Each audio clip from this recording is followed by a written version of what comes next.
I can't, Dad, Megan sobbed, her voice choking. Billy is only 10 months old. He needs a father. I I don't want my child to grow up in a broken family. In the town of Lakewood, Ohio, in the final days of autumn, rows of old oak trees shed their yellow leaves, covering the road that led to the two-story house of the Miller family. The house stood solid and firm, painted a creamy white, with a wooden fence surrounding a wide yard of nearly half an acre. Robert Miller, 65 years old, was a retired high school teacher. Robert's life resembled the geometry problems he once taught. Everything had rules, angles, and order.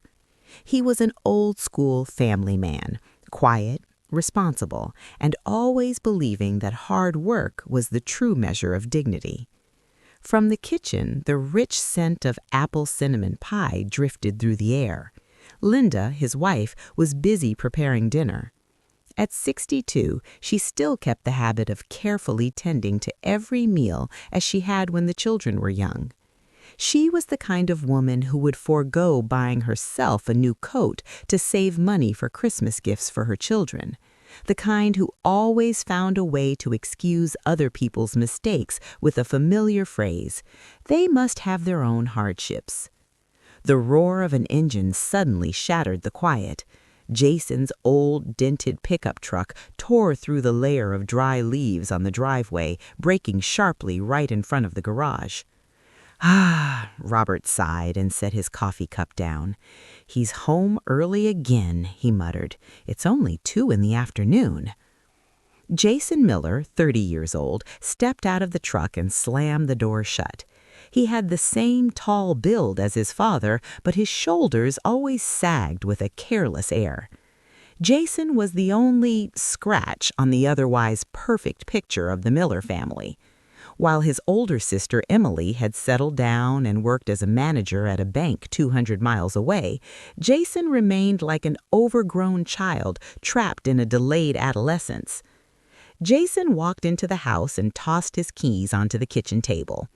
"I quit. That manager is a lunatic. He made me stand and work for 6 straight hours without a single smoke break," Jason complained, opening the fridge and grabbing a can of beer. Robert stepped into the kitchen, his voice low but firm. "That's the 4th job this year, Jason." "Don't start preaching again," Jason snapped. "I need a big opportunity, not these cheap manual labor jobs." Linda hurried to intervene. She placed a hand on her husband's shoulder, her eyes pleading. "Come on, Robert. He's tired. Let him rest for a bit." But this time, Jason hadn't come home alone just to ask for money or complain like usual. That evening, at dinner, Jason brought home a young woman. Megan, 25 years old, was petite and timid in a slightly worn floral dress. She sat close beside Jason, her hands tightly clasped together in nervous tension.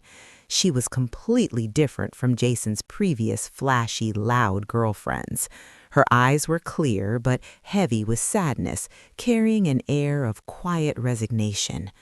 As Linda set the dessert on the table, Jason cleared his throat and took Megan's hand, placing it on the table.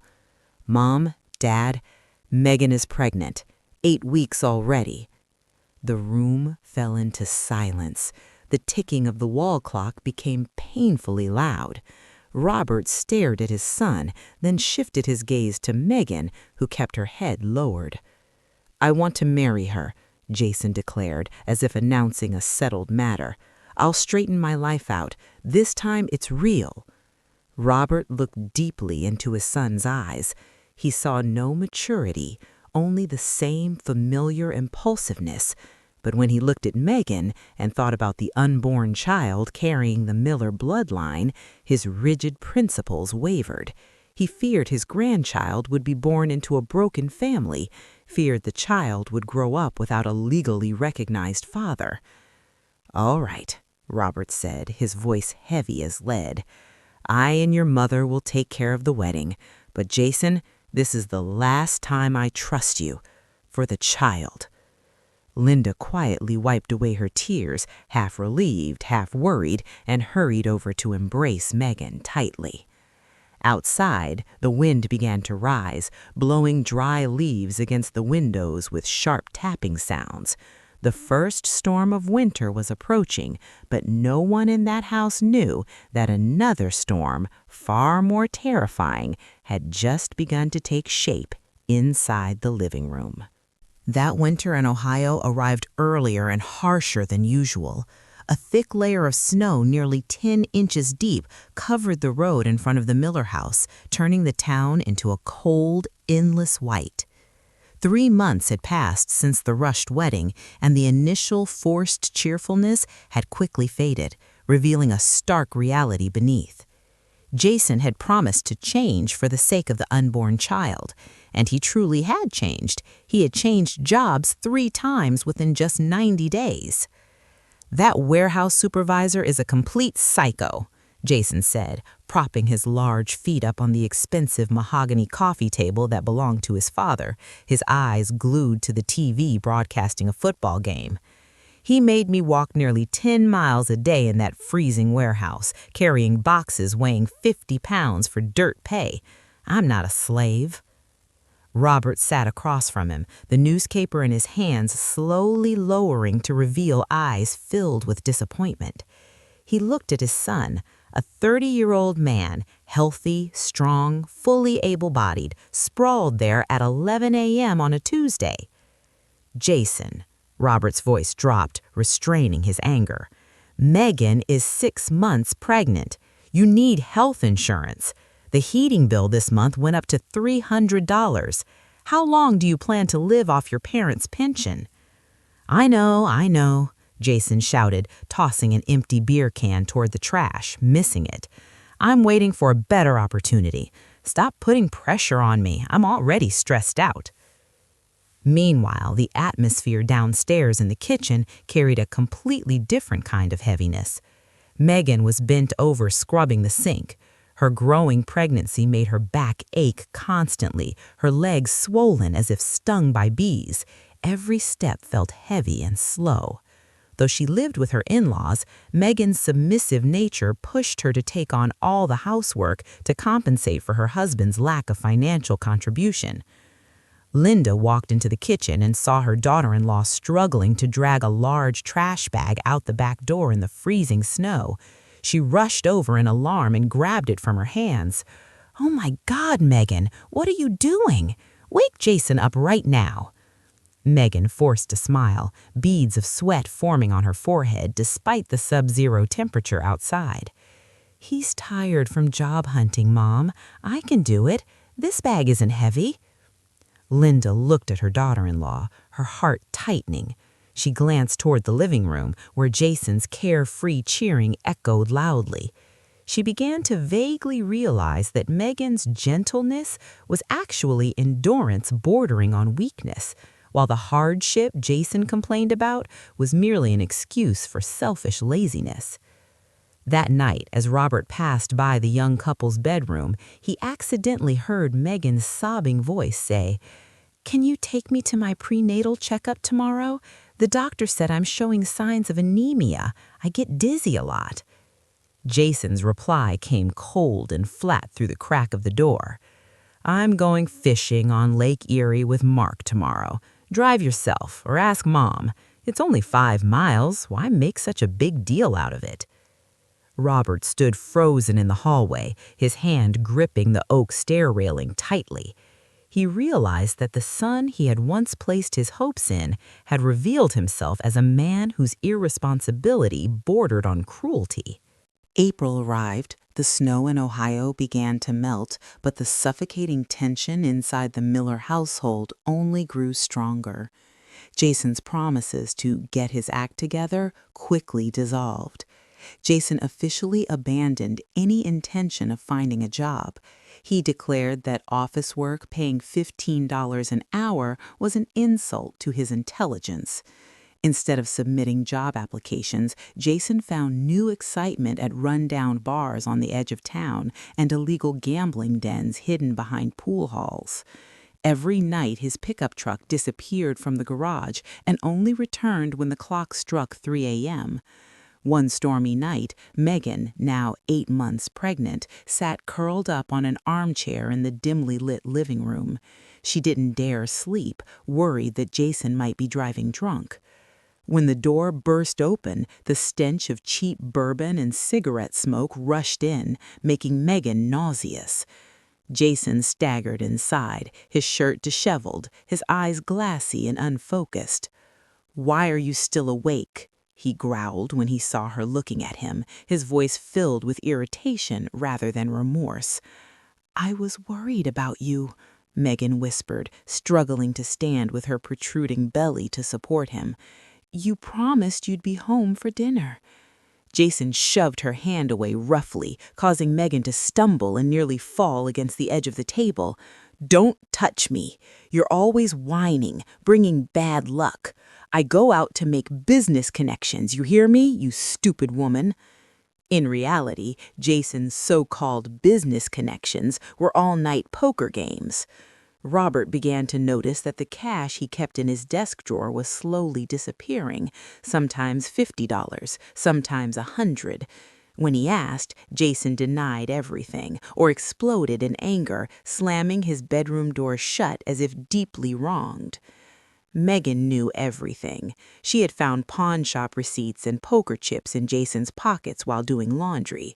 But every time she tried to speak, Jason's cold, indifferent stare, like he was looking at a lifelong debt, choked the words in her throat.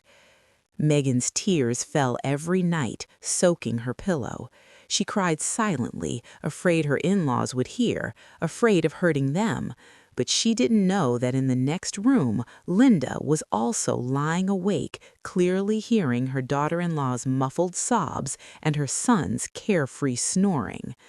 This downward spiral was not Jason's alone. It was dragging the entire Miller family into a deep pit with no way out. On a suffocating Saturday afternoon, Jason came home. He stormed into the bedroom, dragged an old travel bag out from under the bed, and began stuffing clothes into it in a frantic rush. Where are you going?" Megan cried out in panic, one hand clutching her belly, her voice trembling. Jason didn't even look at his wife. He kept grabbing T-shirts and throwing them into the bag, his tone cold and flat. "I need space. I can't breathe in this house anymore. Your nagging, the old man's judging eyes, everything is driving me insane." "But the baby is about to be born, Jason. You're leaving now?" Megan burst into tears, clutching his arm. Jason violently shook her off and turned back at her with a contemptuous stare. "Don't use the baby to tie me down. I've met someone else. Her name is Crystal. She works at the high-voltage bar. She understands me, unlike you, who only knows how to demand things." He grabbed the bag and walked out the door, leaving Megan collapsing onto the cold floor. The engine roared, then faded into the night, disappearing completely. He vanished for a full 6 months. 2 weeks later, Megan's water broke in the middle of the night. At Mercy Hospital, in a stark white delivery room heavy with the smell of disinfectant, only Linda and Robert stayed by her side. Megan writhed through 12 long hours of labor. In her pain-induced delirium, she kept calling Jason's name, but the only response was a heart-rending silence and her mother-in-law's trembling hand gripping hers. The baby was born, a healthy baby boy, weighing 7 pounds 5 ounces, about 3.3 kilograms. His first cry rang out loud and clear, but the mother's tears flowed inward, swallowed by exhaustion and despair. The months after childbirth were a living hell for Megan. With no husband beside her during endless sleepless nights, she collapsed both physically and mentally. Jason cut off all contact, not a single phone call, not a single dollar sent home. It was Robert and Linda who were forced to shoulder the role of parents in place of their worthless son. At 65, Robert awkwardly learned how to change diapers and mix formula to the correct temperature, while Linda stayed up at night rocking the baby so Megan could sleep a few hours. Watching his grandson sleep peacefully in the crib, Robert felt a wave of bitterness rise in his chest. He loved this child deeply, but every time he looked at him, he felt ashamed of the irresponsibility carried in his own blood. 6 months passed, and the Miller household gradually regained a sense of its former peace. Christmas was approaching. Linda and Megan had just finished decorating the Christmas tree in the corner of the living room, hoping to bring a little warmth for the tiny grandson. But that fragile calm was torn apart on a snowy December night. At 2 in the morning, loud, violent pounding shook the front door. Robert jolted awake, grabbed the baseball bat by his bed, and cautiously went downstairs. When the door flew open, icy wind and snow blasted inside, carrying with it a shattered body that collapsed onto the floor. It was Jason, but not the arrogant man who had run away in search of freedom 6 months earlier. Jason appeared before his parents like a cornered animal, emaciated, hollow-eyed with dark circles, his designer jacket torn to shreds, his face swollen and bruised, still bleeding. "Dad, Mom, please save me. Don't turn on the lights. Please," Jason groaned, crawling across the floor, his hand shaking as he clutched the hem of Linda's pants when she rushed over. He kept glancing back toward the pitch-black window as if death itself were lurking outside. The entire family froze. Megan stood on the stairs holding the baby, watching the man who had betrayed her return in such a miserable state, unsure whether to feel pity or disgust. Jason didn't look at his wife or child even once. His focus was solely on his own survival. Under the dim yellow kitchen light, the horrifying truth was revealed. Jason confessed to massive debts from gambling and high-interest loan sharks. $500,000, 500,000 USD. Jason choked out the number, his voice shaking with terror. The room seemed to explode. Linda clutched her chest and collapsed into a chair, her face drained of all color. Robert stood motionless, his hands gripping the edge of the table until his knuckles turned white. $500,000, an unimaginable sum for a retired school teacher. "I signed the debt papers. They gave me 48 hours, Jason cried, pounding his forehead against the cold wooden floor. "Dad, Mom, sell the house, sell this house and the land. If you sell it fast, it'll be enough." Robert looked at his son kneeling at his feet, then looked around the house filled with 40 years of memories, the home he had planned to leave to his grandson. Jason's shamelessness sank to the lowest depths of morality. "You want me to sell the last shelter this family has?" Robert asked, his voice trembling with restrained fury. Jason lifted his head, his blood-sided eyes filled with selfish calculation. "It's just a house, Dad. You care more about these rotten wooden walls than your own son's life?" Jason's question struck like a cruel knife into his parents' hearts, forcing them into the most brutal choice of their lives. The fateful 48 hours passed like an endless nightmare. The air inside the Miller house grew thick and suffocating, filled only with Robert's heavy sighs and Linda's silent sobs. In the end, a mother's blind love and a father's sense of responsibility overcame reason. They could not stand by and watch their own son be executed by criminals. Early the next morning, Robert put on his old, worn suit, picked up his leather briefcase, and left the house. He went to the bank and withdrew his entire pension fund, the money he and his wife had saved penny by penny over 40 years at the lectern to survive old age.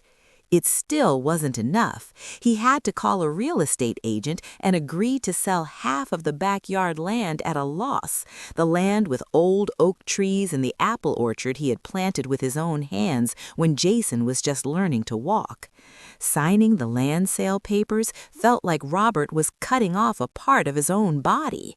That land wasn't just property, it was memory, it was security in old age. That evening, when Robert placed the $500,000 check on the table, his hands shook violently. Jason lunged forward, snatching the check with greedy, gleaming eyes, showing not a trace of remorse or pain for his parents' sacrifice.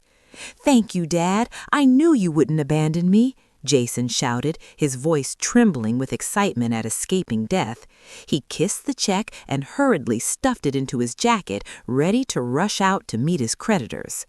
"Stop," Robert said, his voice hoarse.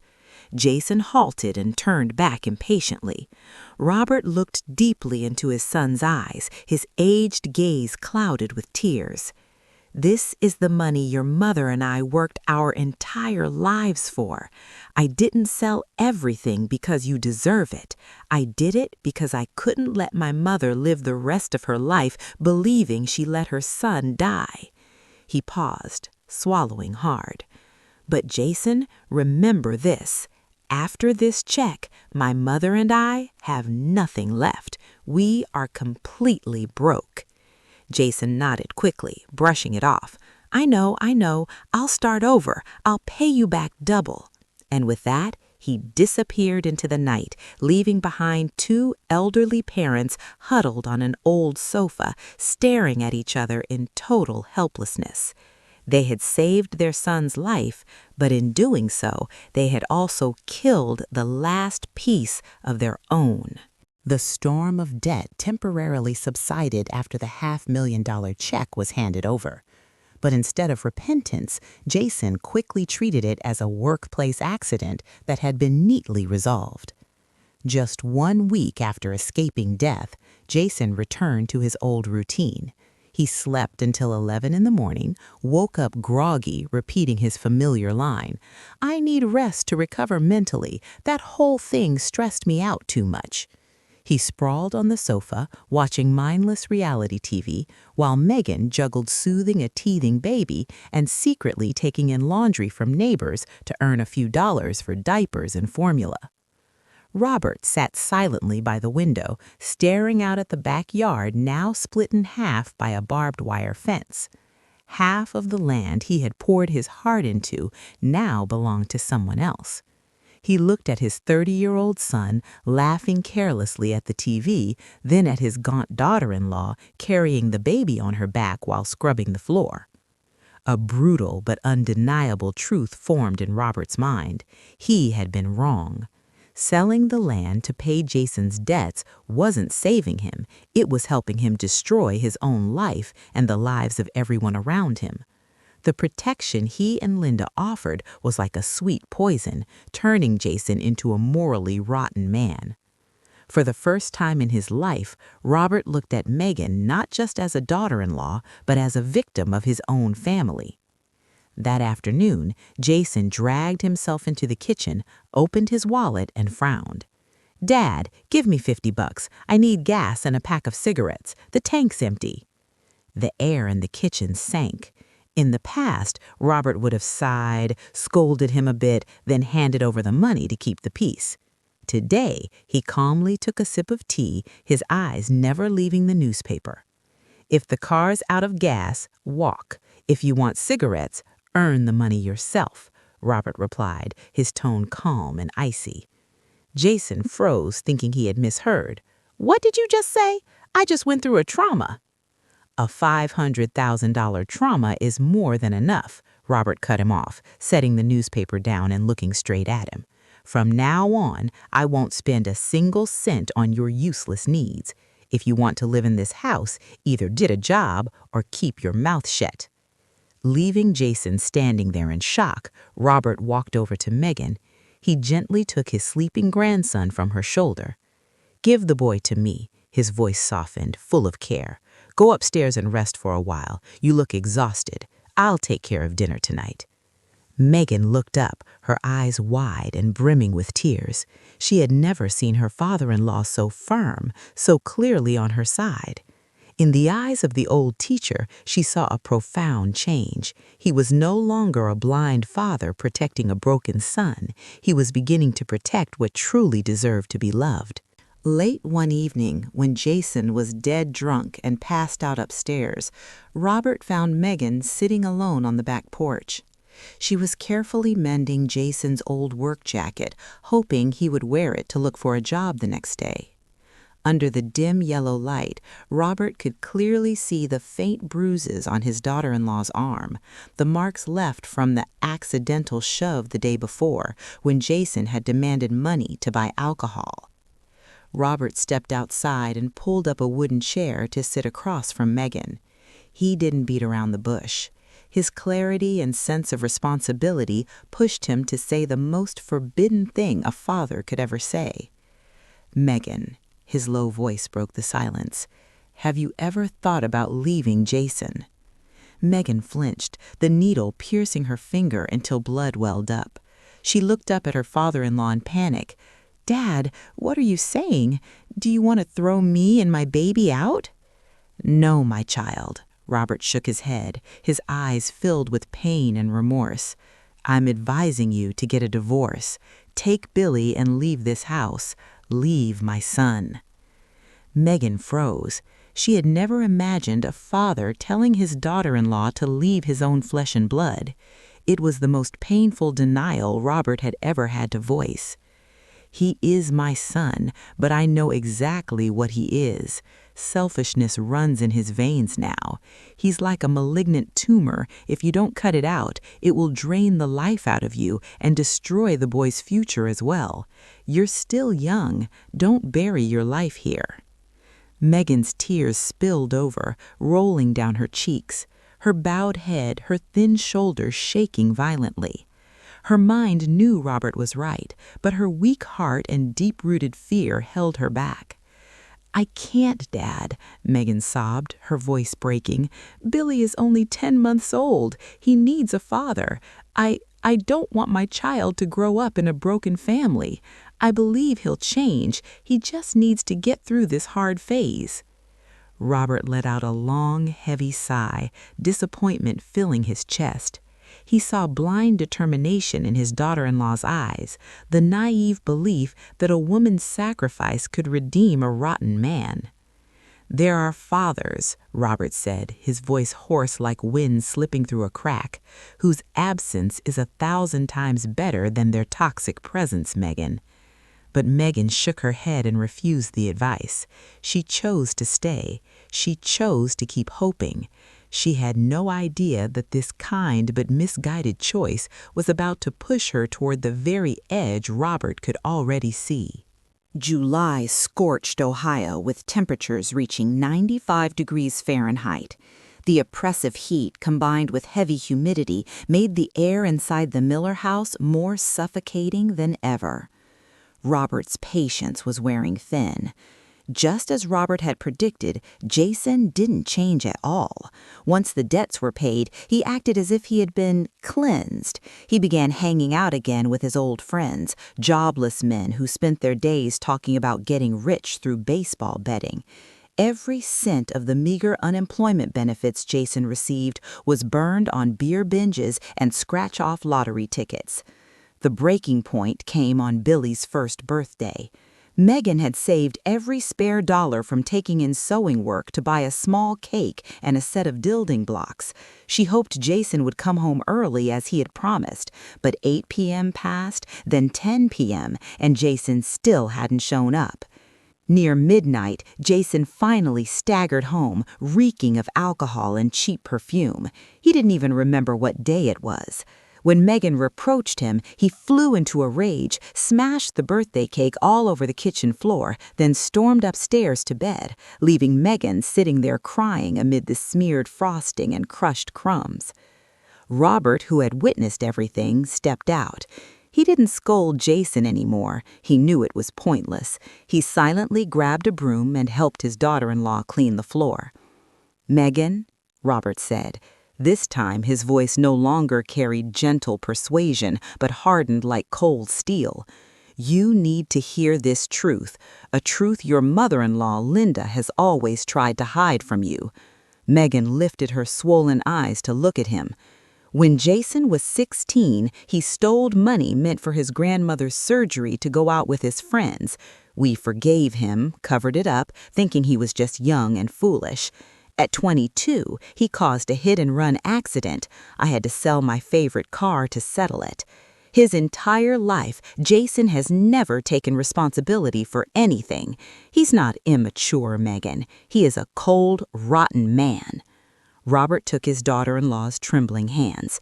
You're hoping that a man who betrayed his own parents' trust will suddenly become a good husband? Wake up, my child. Last time I told you to leave for your own future. This time I'm telling you to leave for Billy's safety. He won't just destroy your life. He will teach that boy to become a terrible copy of himself. Robert's words hit Megan like a bucket of icy water, wiping away the last layer of illusions.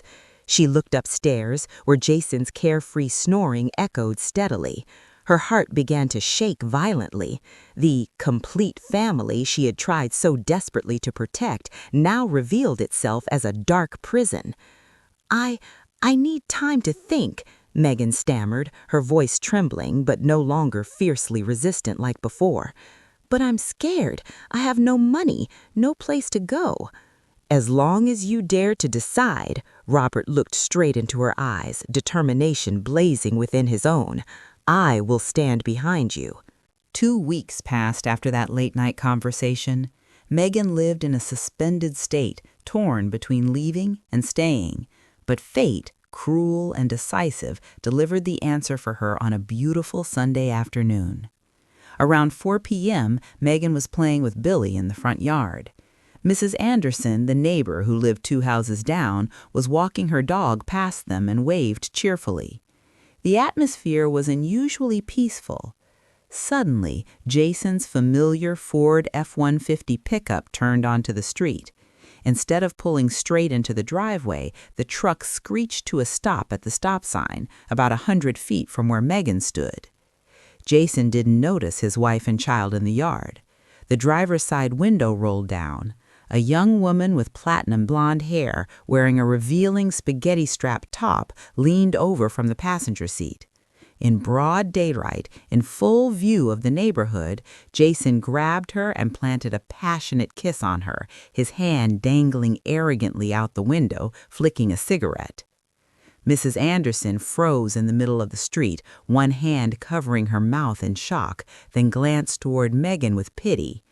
The neighbor's sympathetic look struck Megan's dignity like a slap. Megan stood frozen. The garden trowel slipped from her hand and clanged sharply against the concrete. Her entire body trembled, her face drained of all color.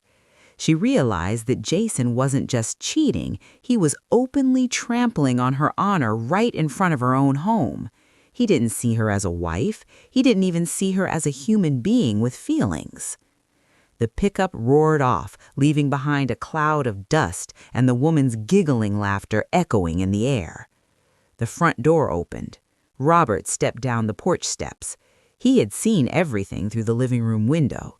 He didn't rush to help Megan up. He stood there, leaning on his cane, looking at his daughter-in-law collapsed on the grass. "He's not betraying you in the shadows anymore, Megan," Robert's voice rang out, painful but final, like a sentence being passed. "He's humiliating you and the boy. Are you going to let Billy grow up watching this?" That was the third piece of advice, and the final blow that shattered the wall of endurance. Megan broke down, sobbing uncontrollably. 2 years of suppressed pain exploded in wrenching cries. She turned and clutched her father-in-law's legs, looking up at him with tear-filled eyes, now burning with anger and resolve. "Dad, help me," Megan cried. "I can't take it anymore. I want a divorce, right now." Robert nodded, his eyes flashing with a cold sharpness never seen before. He helped her to her feet and looked straight into her eyes. "All right, wipe your tears. From this moment on, the battle begins." Megan's rage transformed into a terrifying calm under Robert's guidance. In the days that followed, the Miller house sank into a strange atmosphere. On the surface, everything seemed peaceful, warm meals, polite words, but beneath it all churned violent undercurrents of a meticulously planned divorce. Robert knew his son well. If Jason found out Megan wanted a divorce, he would explode, threaten her, intimidate her, or use custody of the child as leverage. So Robert instructed Megan to put on an act. "Let him keep thinking you're still the weak, submissive wife," Robert whispered as he handed Megan a lawyer's business card. "His arrogance will be his fatal flaw." Robert sought out James Harrison, a well-known family law attorney in Cleveland, and also his former student years ago. Robert used what little influence he still had, along with the last of his private savings, to pay the consultation fee. "Professor Miller," James said, peering at him through thick glasses, clearly stunned, "you want me to represent your daughter-in-law against your own son?" Robert nodded, his face hard, without a trace of hesitation. "Yes, I'm not hiring you to go easy on Jason. I'm hiring you to make sure he gets no access to the child and not a single dollar from Megan. Gather everything: gambling debts, infidelity, child neglect." For the next month, Megan quietly collected evidence. Credit card bills Jason had carelessly discarded clearly showed charges at strip clubs and cheap motels, threatening messages from old creditors he hadn't deleted, a log recording the dates and hours he disappeared from home. All of it was compiled into a thick file titled "The Truth About Jason Miller." Jason was completely unaware. He still lived in the illusion that he was the king of this house. He still believed because his parents had sold land to pay his debts, they would protect him forever. He still believed Megan was too weak to ever leave him. One Friday evening, Jason came home whistling loudly, tossing his jacket on a chair. "Hey, Megan, tomorrow's the weekend. Get the BBQ stuff ready. The guys are coming over." Megan stood in the kitchen, her hand gripping the icy edge of the granite countertop. She turned around and smiled, a cold smile Jason had never seen before. "Sure, Jason. Tomorrow will be a memorable day." He had no idea that the tomorrow she meant was not a barbecue, but the day the court summons would be delivered straight into his hands. The trap had snapped, and the one pulling the strings was none other than the father who had once loved him the most. The child custody hearing took place at the Cuyahoga County Family Court on a gray November morning. Outside, sleet began to fall, but the air inside courtroom number 4 was even colder. Jason entered the courtroom with his usual arrogant confidence. He wore a brand new navy blue suit, hair slicked back and gleaming. He was certain he would win, or at least secure joint custody. In his mind, Megan was just a jobless housewife with no money. How could she possibly stand up to him, the man he believed himself to be, the pillar of the family? He even winked at his appointed lawyer and whispered, "This will go smoothly. My parents will speak up for me." But Jason was wrong. When attorney James Harrison stood up, he did not hesitate. He methodically presented the thick case file that Megan and Robert had painstakingly prepared. Bank statements filled with transactions at casinos in Atlantic City, photos of Jason drunk outside bars at 3 a.m., and most importantly, witness testimony. "I call Mr. Robert Miller to the witness stand," James said firmly. Jason froze. He turned to look at his father, expecting a supportive glance, but Robert walked past him without a single look, back straight, stepping onto the stand. The entire courtroom held its breath. The judge, a sharp-eyed woman in her early 60s, asked, "Mr. Miller, in your opinion, is your son capable of caring for this child?" Robert placed his hand on the Bible and took a deep breath. His voice rang out, low and painful, but each word clear and deliberate.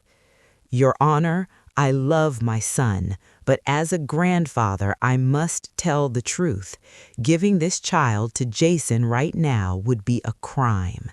He is not only financially irresponsible, but morally unfit to be a father."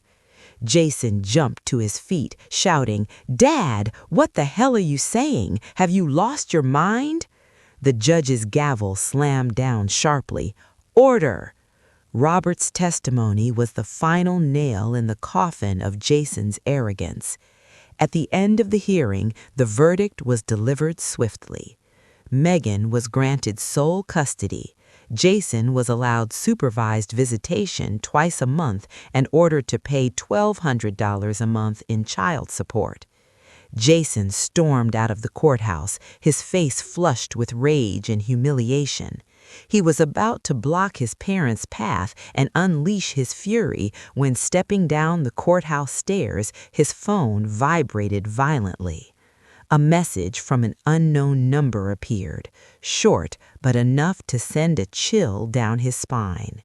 "You lost the case. Now pay $50,000 in interest this month or your right leg is gone. I can see you." Jason panicked, scanning the vast parking lot, realizing that the jaws of fate were tightening around his neck. He had lost his family, and now the demons of his past had returned to collect their debt. The door of the house at 42 Oak Street flew open violently.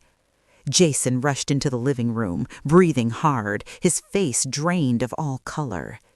He had fled both the prying eyes outside the courthouse and the terror of the debt hanging over his head. Inside the living room, Robert and Linda sat facing each other. A heavy silence filled the space, broken only by the relentless ticking of the clock. Linda was silently crying, torn between her love for her son who had lost custody and her understanding that her husband had done the right thing. "Dad! Mom!"